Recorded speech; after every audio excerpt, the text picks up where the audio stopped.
For all things outdoors, listen to the father of two, the Jesus-loving TV show hosting Harry, true blood American redneck, Ben Cole. And listen to the outdoor filming, chef cooking, chocolate milk drinking, John Weismuller. And we are Rooted Podcast. Have you ever wanted some high-end products out in the woods? Look no further than our friends at R.W. Coolidge. They make duck straps, they make bags, they make gun cases. Whether you want canvas or leather, they got you covered. So for this hunting season, check out R.W. Coolidge for all of your needs.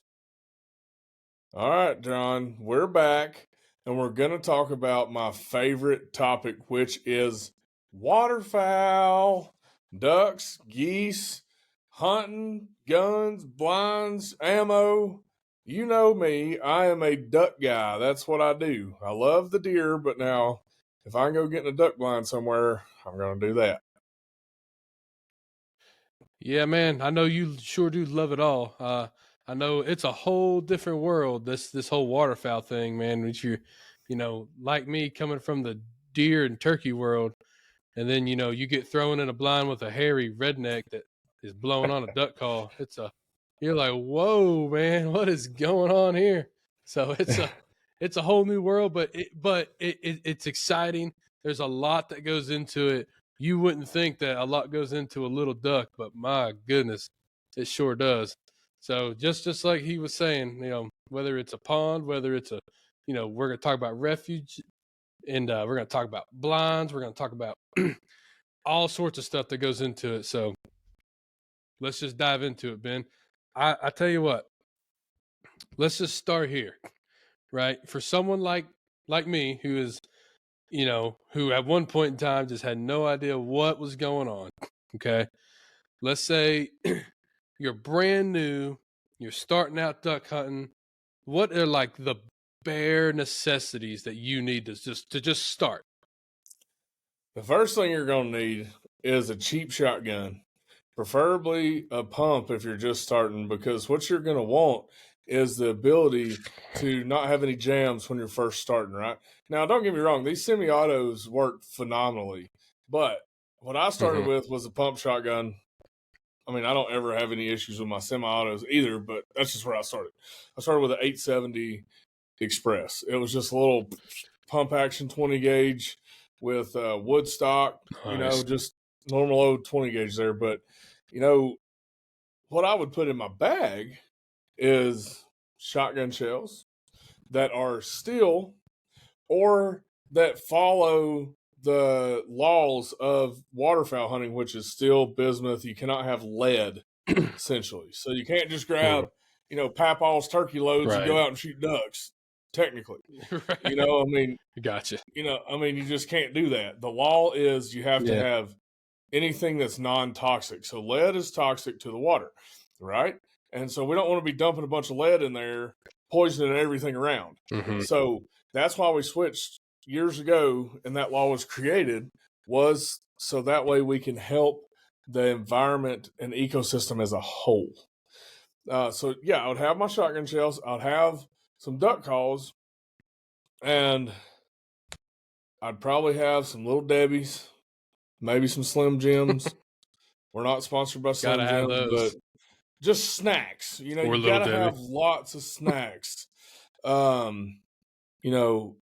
that's what I would have in my bag is snacks, duck calls, ammo, and maybe an extra choke tube or something. That's where I would start. I would start right there with the 870 or some kind of pump shotgun and the essentials in my bag to get going. Now, on the duck call side of things, don't get caught up in, I can't blow a duck call as good as somebody else. Well, all right, cool story, because have you ever sat in the woods and actually listened to ducks communicate? Some hens sound like they've been smoking for 80 years. You're like, there ain't no way that's a duck. That's got to be a human. No, sir. It is a duck. Every bird has their own tone. Every bird has their own sound. They're not all the same. It's just like in turkey hunting, man. I've heard some hens that sound absolutely awful. But guess what? Oh, yeah. It's them. It's Some hens sound terrible. Not a human caller. So I think what we do is we put too much pressure on ourselves to be like, well, I'm not a world champion duck caller. I'm not good as, so and so down the street or whatever. It doesn't matter. If all you're trying to do is imitate a duck and get them to land or come in close enough for you to make that ethical quick shot, boom, boom, boom, boom, boom, boom, boom, boom, boom, boom, boom, feathers flying everywhere. It's fantastic. But that's where I would start, is right there. Okay, so you've got the gun, you've got the shell, right? That's legal. Okay, maybe you've got a little call. Let's kind of dive into the world of calls for a second. I want to go down this street with you. So, all right, little old mountain boy me, who maybe has seen a couple ducks, right, in his life before we started rolling around. Like, I may have seen a mallard and like a wood duck, and most people may think that, well, a duck quacks, and that's the end of that. It's like, once I really got into it, you really start to realize how much different little whistles, maybe a different pitches and things, different speeds, like the feeding cackle, things of that nature. So if you were to deep dive into the world of duck calls, like, what do you say? Like, man, I have to have this call on my lanyard because X, Y, and Z. Like what do you definitely have to have? Well, the first thing I would look at is what is the easiest call to learn on, right? So the easiest Okay. call to learn on is going to be a double read, but if you can master a single read, you can run all of them. That's the whole point. Now, when you get into the cut downs and the timber calls, they're Gotcha. loud, they're barky, they take a whole lot of air. You have to really push from your diaphragm to make that sound. But let me tell you something. If you can get good on one of those, you will kill more mallards in the timber than the next guy because you are louder and more aggressive at the calling game when you're trying to compete on public land with everybody in their 13th cousin. You have the edge if you can truly master that kind of cut down call. But for the beginner, get you a double read. Like, for example, and honestly, I use a double read today because I like the way it sounds. Our good friends from Duck Commanders, I have the Jace Robertson series double read, and it Mm-hmm. has Yep. phenomenal range because I can get really low with it. I can whine with it. I can do all those things, but it still has enough bite to get up and make those high pitched quacks. More so, you want to look at what is easier for you to blow, right? I mean, that's just what at the end Gotcha. of the day, that's what it's all about, and it's going to take a whole lot of practice. So when I first started, I annoyed my parents. I mean, beyond repair. All they were like, "Oh, you go outside and Yep. do that. That's enough of that duck calling. You've done enough for the day." So when I turned 16, all I did was drive in my truck and run a duck call. That's where I learned Mm-hmm. how to do majority of the things that I learned was by driving and practicing every single day. I've still got the very first duck call that I started with on my lanyard. My dad got it for me back Mm. in the early 90s. It's a Daisy Cutter, one of the originals. Well, right Wow. back in the day when they started making them, and dude, I still got it. I still rock it on my lanyard. We're approaching the 30-year mark on the That's duck awesome. hunting. We still got about 4 years to go. Man, But 4 or pretty cool 5 story. years. But that's the thing, man. I started by just doing it. That's how I Right. started, was just by doing it. And I didn't really give a crap about who was better than me or what. All I wanted to do was to learn how to do it. That's all I cared about. And if that's what your focus is Mm-hmm. learning how to do it and not being tied up in, well, they're going to think I sound like trash or he's going to make fun of me. Who cares? Give it back to them. You know, find something to make fun of them Yeah. about how Heard they that. don't have a beard or, like I say to people that don't have beards, it's like, well, the only people I know without a beard is women and children. So that's That's right. that's one of the things that I say. But that's the thing. You just have to be able to roll with the punches and give it back. And then one day, now, am I a world champion duck caller? No. Do I want to be? No. What I want to be is communicating with the ducks. I could care less what a human thinks about my duck calling. What matters is what is on the strap at the end of the hunt. If you can effectively communicate with mallards, ducks, period, in general, geese, all of them, if you can effectively communicate with them and get them in your decoy spread, you win. Period.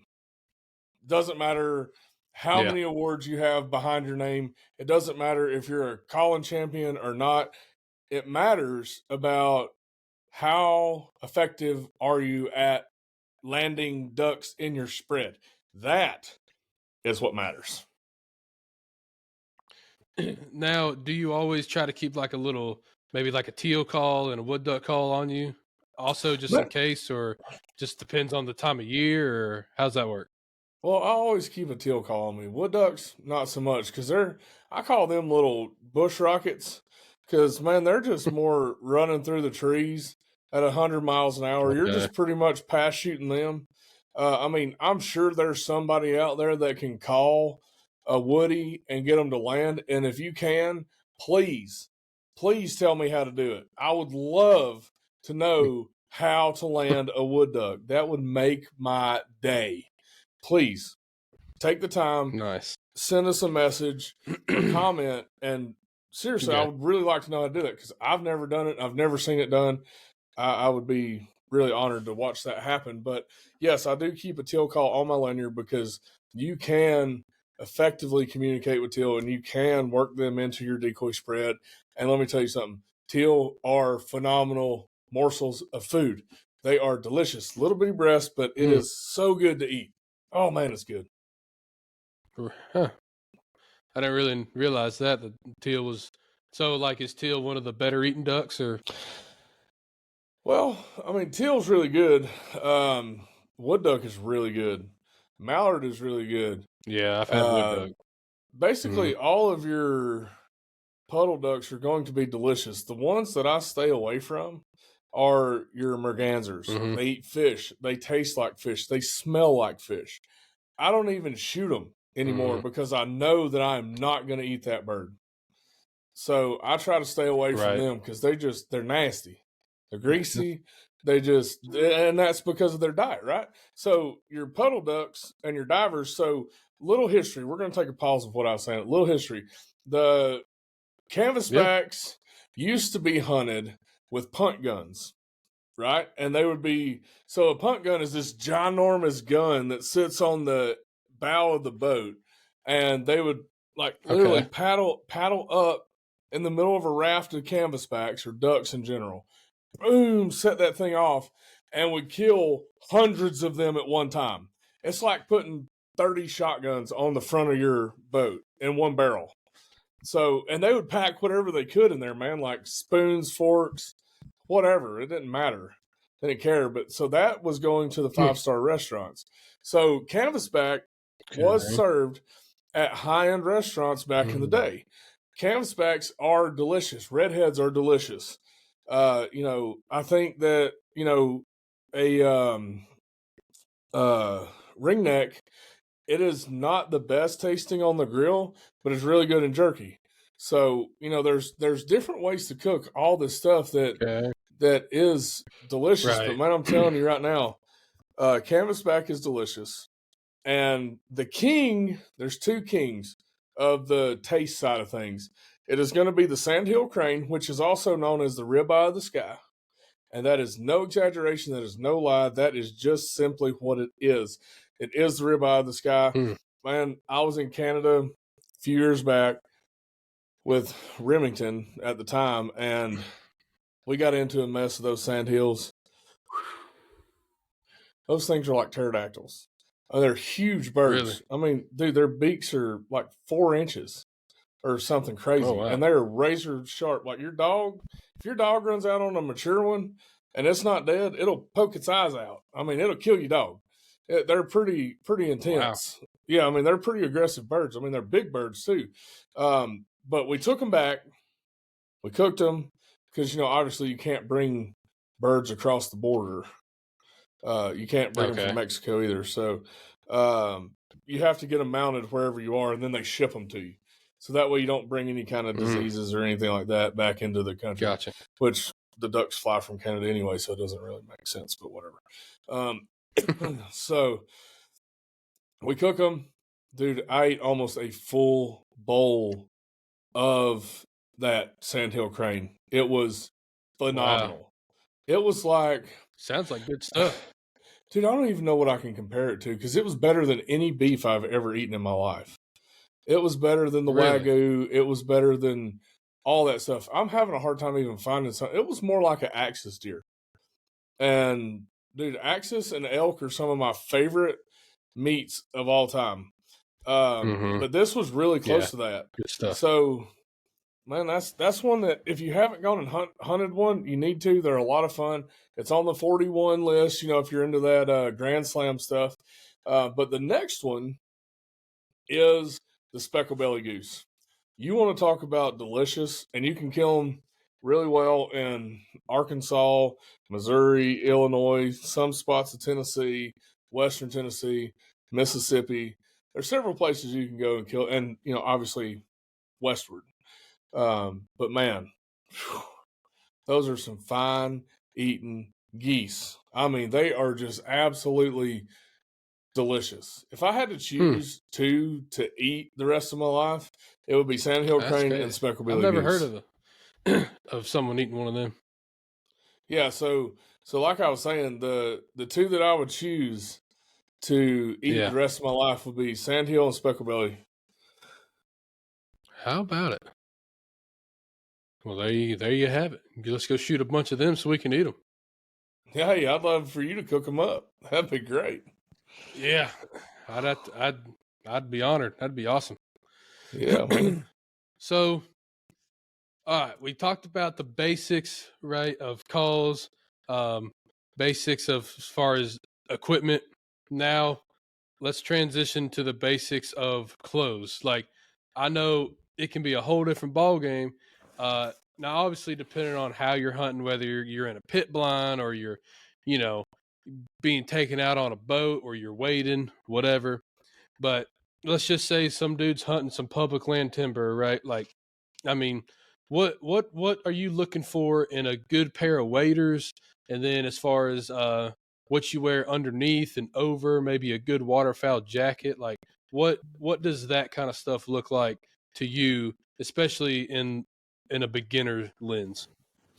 Well, starting in a beginner lens, what I would do is dive off into a pair of waders that's actually going to last more than one season. And what I've found, and I have worn all kind of different waders, but dude, these Frog Tog Grand Refuge series waders have been phenomenal.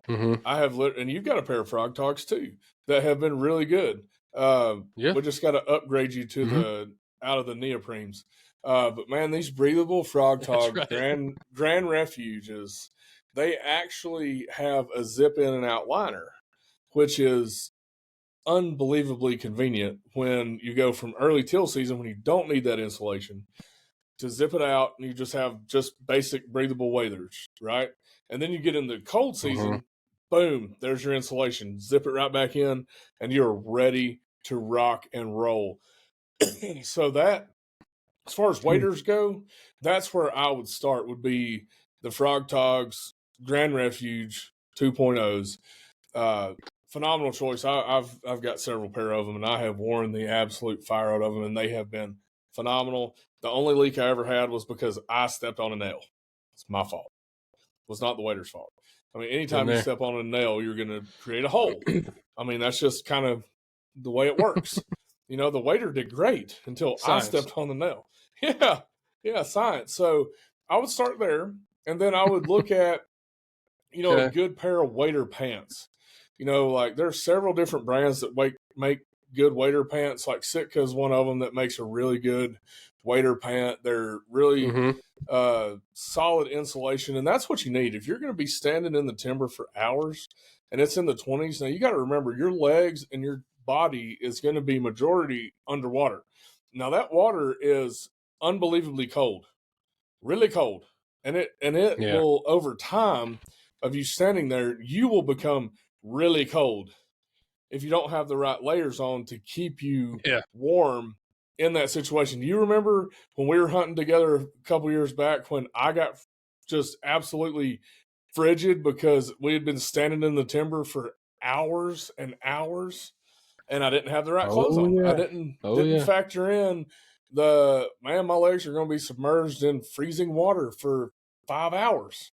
I didn't factor that in, and here we are freezing cold. Yep. And listen, the one thing I've noticed, it's easy to stay warm whenever you're shooting ducks, and buddy, whenever the ducks aren't flying for that day or that time period or whatever, you get a lot colder a lot faster. Yeah, no doubt, man. Absolutely. You get a lot colder, a lot faster, and when the ducks are flying and you're shooting them boom, boom, boom, then you become the duck dog if there's not one there. So you're That's moving it. constantly It's and awesome. you're keeping up the blood flow and you're not just sitting in one spot all the And that's time. the yeah, exactly. That's the great thing about duck hunting too, just for me, like as far as someone who's, not really been in it my whole life, obviously. Like the fact that your bag limit, you know, and obviously it's only six birds, and then in that six it varies between what kind of duck and the sex of it and yada yada. But I that's one of the best parts to me is like the fact of limiting out like on a day. I don't know. It's something totally different. Like because if a deer or a turkey, like you're only allowed one a day, it's like yeah, obviously after you shoot the one, you're tagged out for the day, but it's a whole different, I guess, mindset whenever you're duck hunting because it's multiples, and the more people, the higher the limit, all that kind of jazz. I just really think that's a kind of a cool environment that it can create. Yeah, no, man, it is super cool because, to touch on what you're talking about, and every year's different. Like one year you can only kill one canvasback. Years ago you could kill three canvasbacks, Right. but it changes with the hatch and the population and all that good stuff. A few years ago you could kill two pintails. Now it's one. You can kill four mallards, but only one of them can be a hen. So you can really kill four drakes or three and one hen. That's all you got. So you really have to dive into those rules and figure out exactly how to hunt these birds and know your limits on all the birds. Because yes, you can kill six, but that Hmm. does not mean you can go out there and kill six mallards. You can kill four mallards and then add two with it, right? So that is what you have to look at, or Mr. Green Jeans is going to write you a ticket every time. They don't play around with waterfowl because the waterfowl is a federal bird. It migrates from Canada to us. Some stay here, some go on to Mexico and beyond. But as far as that goes, you need to always make sure that you are knowing the regulations, knowing the limits. Like I said, they change all the time, but know those limits so you do Yeah. not get yourself in trouble. So here's my next question off of that is so again, me didn't grow up with ducks, didn't grow up looking and hearing ducks all day. Like I think that was one of the most impressive things that you and some other people that we've been with can do is like as soon as you see a duck, you're like, oh, that's a mallard. Oh, that's a hooded, that's a this, that's a spoon, that's a whatever. And I'm like, Mm-hmm. dude, I barely know it's a duck, let alone what kind of duck. Like, I guess does that kind of stuff just happen over time and over just years of seeing them and hearing them, or like how did you like learn to know what's flying in front of you that fast? Well, the way that I learned is I went out, I sat around and I looked, right? So I would watch mallards for hours and hours and hours. This goes back to learning how to duck call, right? I would go and sit in the swamp and I would listen, but at the same time, I was watching those birds come by and by every time. I learned their wing beats and their flight patterns. So, for example, a mallard, it does not have the same flight or wing beats as a canvasback does. Canvasbacks sound like F-40 fighter jets coming over your head. A mallard does not. It's just a total Gotcha. different, and like a pintail, they have a super long neck. So when they're flying by, you can tell it's like, oh, there's a pintail. And they have a sprig, that sticks out from their tail feathers. So there's certain characteristics that you learn to pick up on while you do it. It takes years, man. Gotcha. This is not something you're going to learn in one season. You're going to learn Right. it Right. as you go. That, like I said, man, this is not a one season thing. This is 26 years of watching ducks fly that I can be like, oh, there's a wood duck, oh, there's a teal, there's a hooded merganser, a shoveler, whatever. I can tell by certain characteristics, the way their wing beats are, the way their flight patterns are, just whatever they're doing in the air. That's how I learned to associate it with that specific uh, breed of duck, is by watching them and just Mm-hmm. taking years to do it. Yeah, it definitely sounds like there's not just, a book on it and you're gonna read it and know it right away. So, you know, it kind of sounds like also if you're starting out, and let's say you and a couple buddies, like after the first flight kind of comes in and you shoot a few, that you're probably better off going and retrieving those ducks and just double checking, like, hey, how many of this duck have we got? How many of this duck? What number are we at before you just start shooting some more? I mean, is that something that people normally do or no? Yeah. So you definitely want to make sure that you are keeping up with the number of birds that you have as you go, because if you do not, once again, you're going to be in that situation. Oh, snap. Here we are over the limit.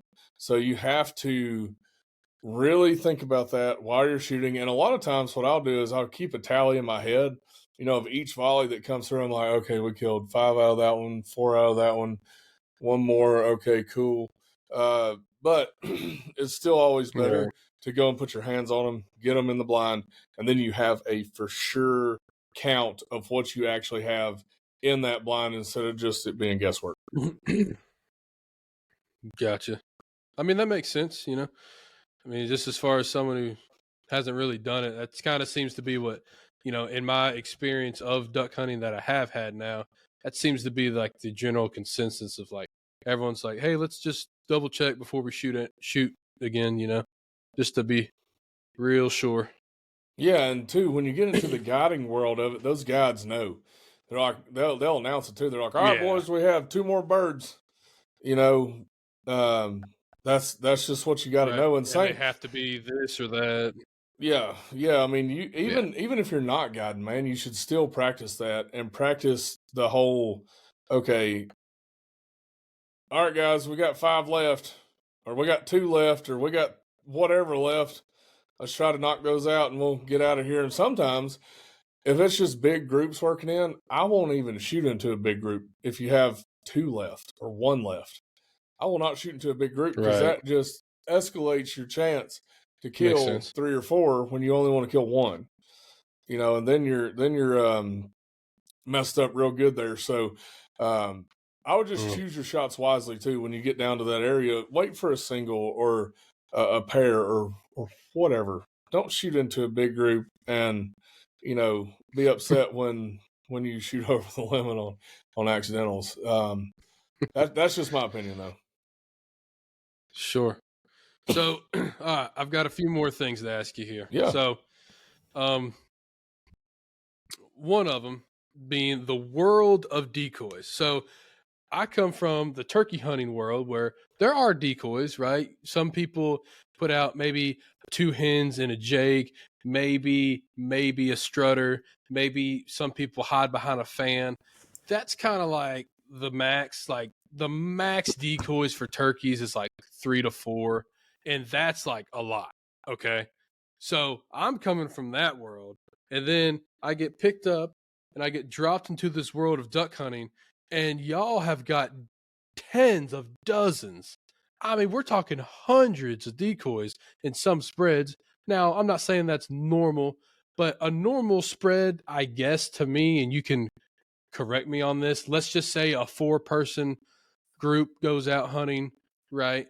I would say you generally have somewhere in that 20 to 30 mark of decoys.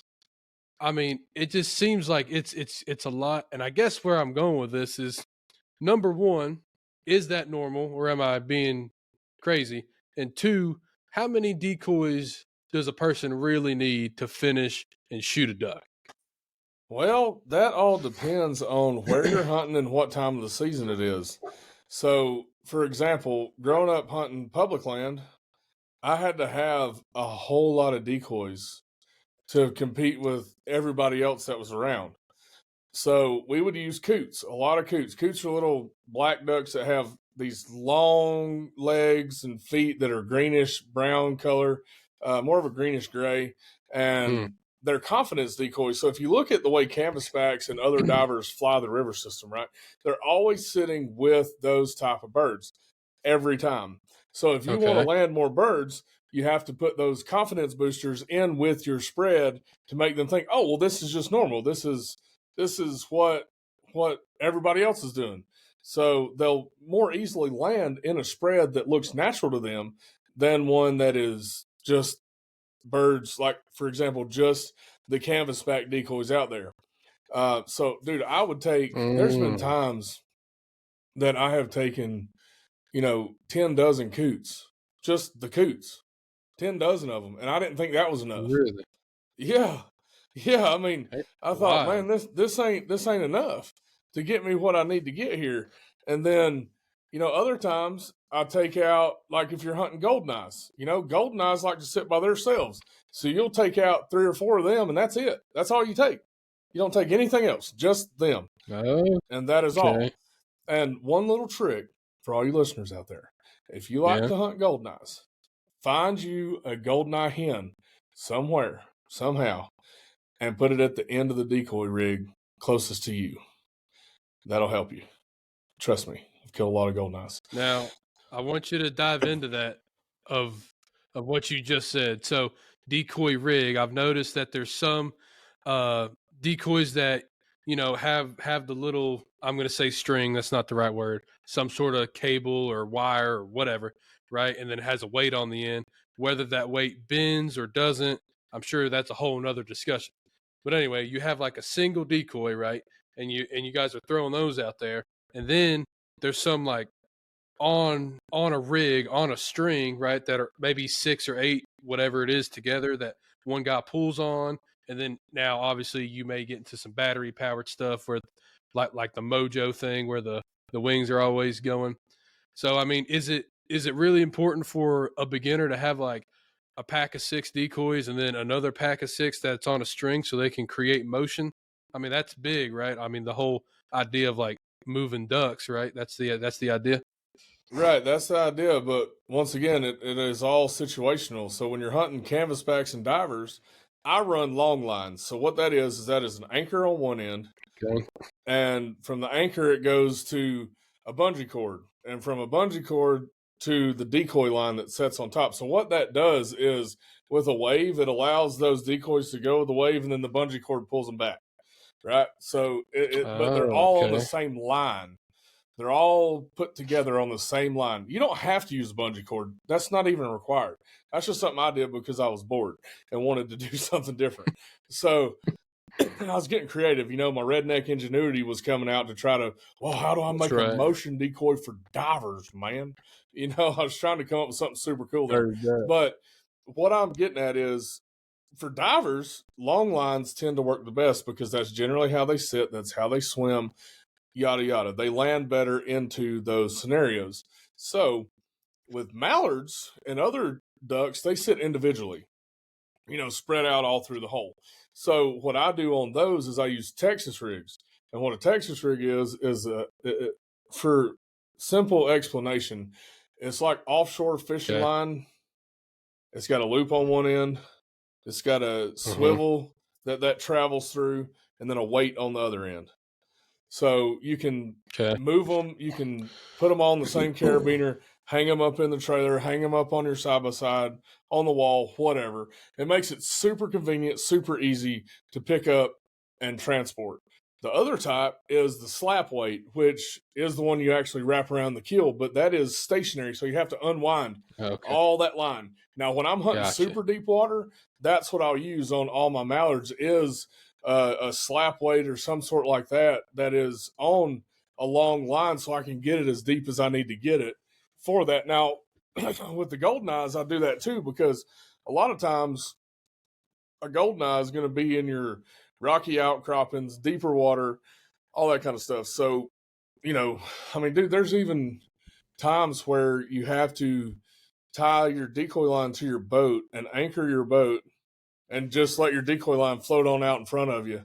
Just give it a lot of extra line so it gets out there far enough so they know it's not, somebody crazy. And then, I mean, I've seen that happen before. They do that in Alaska sometimes. But that's kind of the difference in the decoys is it's all situational. Everything is different. Now, do you have to do a long line on divers to kill them successfully? No. You can use Texas rigs. You can use all that stuff. But that's just what I've found that has helped me move efficiently when I have to pick up and go try a new spotter. I see them landing 100 yards down, but they won't look at us. We just pick up, we're gone. Because all you got to do is pull that long line up and sit it in the boat. And then when you get to where you're going, you dump that anchor out and all the decoys go with it right off the side. So it just makes it easier for me and the style that I like to hunt. Like I said, it's not for everybody, but that's just how I like to do it. Sure. So you keep saying like divers versus this and that. Like, what's the like? Dive into that a little bit. What's a diver versus a what? So you have your divers and your puddle ducks, and then there's geese, swans, and mergansers. Okay. Your divers are going to be your redheads, canvasbacks, bluebills, ringneck type birds, and then you're going to have your and sea ducks too. That's a whole nother different area. But then the puddlers, whole nother discussion. Yeah, and you got dabblers too. There's a whole bunch of different things here, but a puddle duck is more like your mallards, your gadwalls, stuff like that. So that's more of that, and your sea ducks are more your eiders and your white-winged scoters, your surf scoters, old squaw, also known as a long-tailed duck. Those are more of your sea ducks. So that's the difference in my opinion. So that's what I'm talking about when I'm referring to divers versus puddle ducks, dabblers, all that stuff. That is what I'm referring to. Gotcha. Right on. So the bottom line to all this was just talking to someone who's starting it. So it sounds like if you're brand new, looking to get into it, you need to spend the money on the waders, maybe a good pair of wader pants and a jacket, and then go get you just a nice, reliable, on the cheaper end pump shotgun, some good shells that'll cycle through it, and then maybe a few decoys, a good mallard call, maybe a teal call, and rock on. Yeah. Just make sure that your shot is non-toxic. That's what I'll make sure of. Don't shoot lead; you'll get in trouble. Yeah. Yeah. So, definitely don't shoot lead and shoot straight. That is all for us today. This is the old redneck signing out. Thank y'all so much for watching this and listening to this episode. Don't forget, like and subscribe to all of our networks, all of our platforms on the socials and all that stuff. Thank you guys. Redneck out. We are everywhere. See y'all.